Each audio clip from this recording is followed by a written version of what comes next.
Hi everyone, it's Mara and it's Sharing Wellness Promoting Health Wednesday. So I wanted to give you some tips for staying healthy at home, how to eat some more fruits and veggies and those kind of things. So tip number one is it's super important to maintain a routine. I know we're all at home, we're dealing with new schedules. All of the moms out there have e-learning and all of this is new, so it's hard to keep on track. So to keep a routine, you want to eat breakfast, lunch, and dinner, schedule time for e-learning, schedule time to have fun and relax.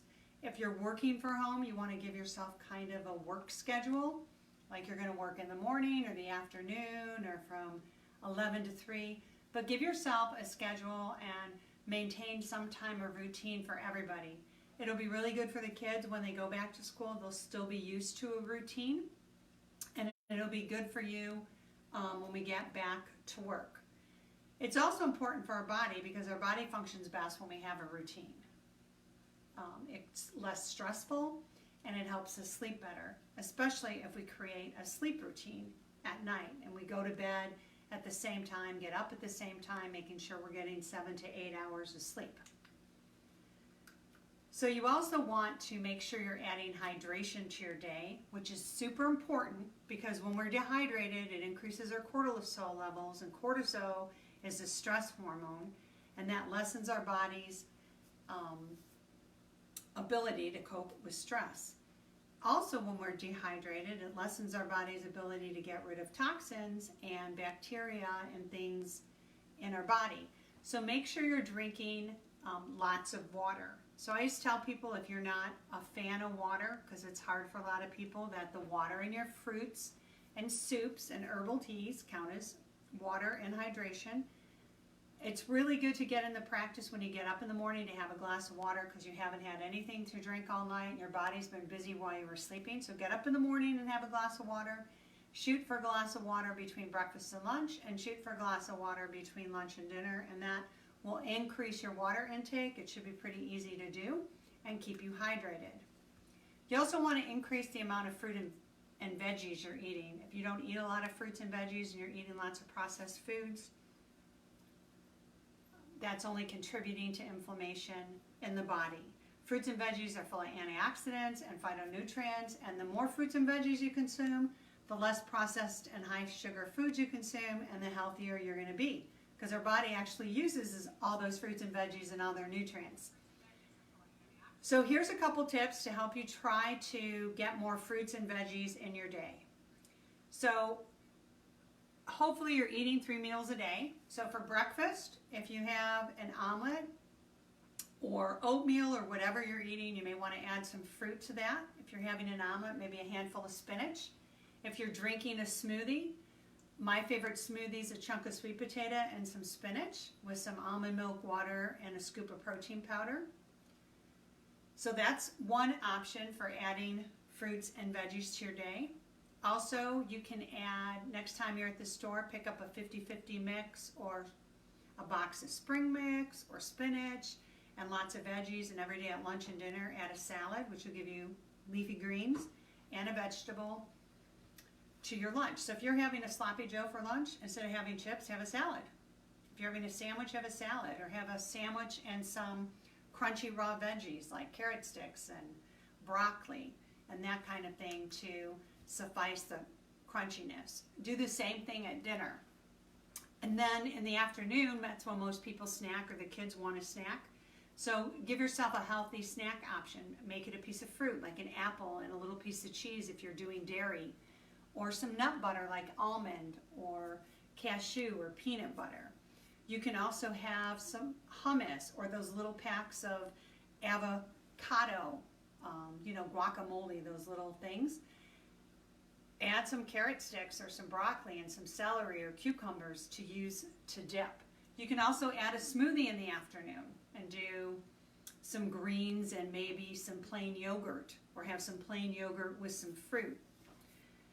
So those are ways that you can add some fruit and veggies to your day that would be super simple and not require a lot of time, because if you just get the organic big boxes, you can just grab a handful and throw it in.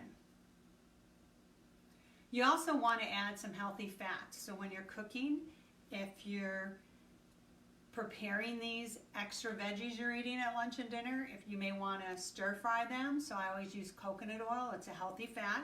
It's good for us. It handles the temperature well. Add in some seasonings and you're going to have super crunchy, good, warm veggies. And you can stir fry just about anything. The other thing I want to talk about you is it's really important that we're healthy, and not a lot of people think of this, but maybe a lot of people have, is towels. Everybody in my family will tell you I'm kind of like a germ freak, and I am. So I've always had my own towels, my own bath towel, my own hand towels. And most places, most homes have, you know, a hand towel in the bathroom that everybody uses. And don't do that.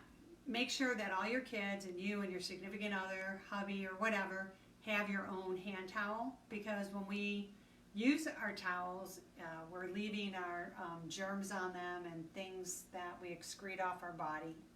So you want to make sure that the towel you use is your own, so you're just hanging out in your own stuff. So it's really good to color code them. So if you have like 3 kids, do like blue, tan, or navy, or pink, or whatever, and do, you know, bath towels, hand towels, washcloths, and keep them separate. And then that way nobody's using anybody else's towels. So if one of the kids gets sick, the other kids aren't picking up the towel, wiping off their face and their hands in the same towel, and maybe that'll help now and in the future for any flu season. Also in the kitchen, if you're going to use the hand towel to dry dishes, make sure you grab a clean one, because you don't know who dried their hands on the kitchen towel. And the kitchen towels tend to stay moist. So that'll be one way to cut down on stuff through the house. And then a lot of people are using cloth face masks that they've made from bandanas or whatever, and on the CDC website it says to take a coffee filter, fold it in half, and put it on the inside of the mask for better protection. And that's super easy that you can do. I kind of have my own routine when I go to the store. So I'm just going to kind of share it with you. Before I leave the house, I put on some essential oils around my nose. I use a silver gel on my hands. I go to the store, I put on my mask. I make sure I walk in the store and they give me a clean cart. I get all my groceries. I usually do self-checkout and put them in their bags, because they recommended you not take in your cloth bags because they could just pick up germs. So I've been using the plastic bags. Normally I use the recyclable bags. And then I get to the car, I unload the car, and I put the shopping cart in the corral. And then I always carry a sanitizing wipe in my pocket. I don't bring my purse in. I just put my credit card and my keys in my back jean pocket. And then I wipe off my keys, and I wipe off my hands and the doorknob on the car. And then I get in the car and remove the mask carefully so I don't touch the front of it. Then I get home and I just carry all the groceries in. I put them on the floor, in the center of the floor. And I take another wipe and I wipe off the door handle and everything from when I came in. And then I wipe off a couple counter areas with, you know, a sanitizing wipe. And then as I'm taking the groceries out of the bag, I wash the fruits and vegetables. And the other items I just wipe off with a wipe. And then I take all the plastic bags, scrunch them up, put them in the trash, and then I wash my hands really good, and then I kind of wipe down the floor. So I just, you know, trying to be over careful. I kind of feel like a nut when I do it, but maybe you'll pick something up in that when you go with the coffee filter, the mask, or washing or wiping your hand, carrying an extra wipe. So before you get in the car, after touching the cart and everything in the grocery store, you're not contaminating your steering wheel and everything. You're going in the car kind of clean. So I hope these tips have helped you. If there's something that you're doing that you found really helpful, please share it in the comments below. And thanks for joining me.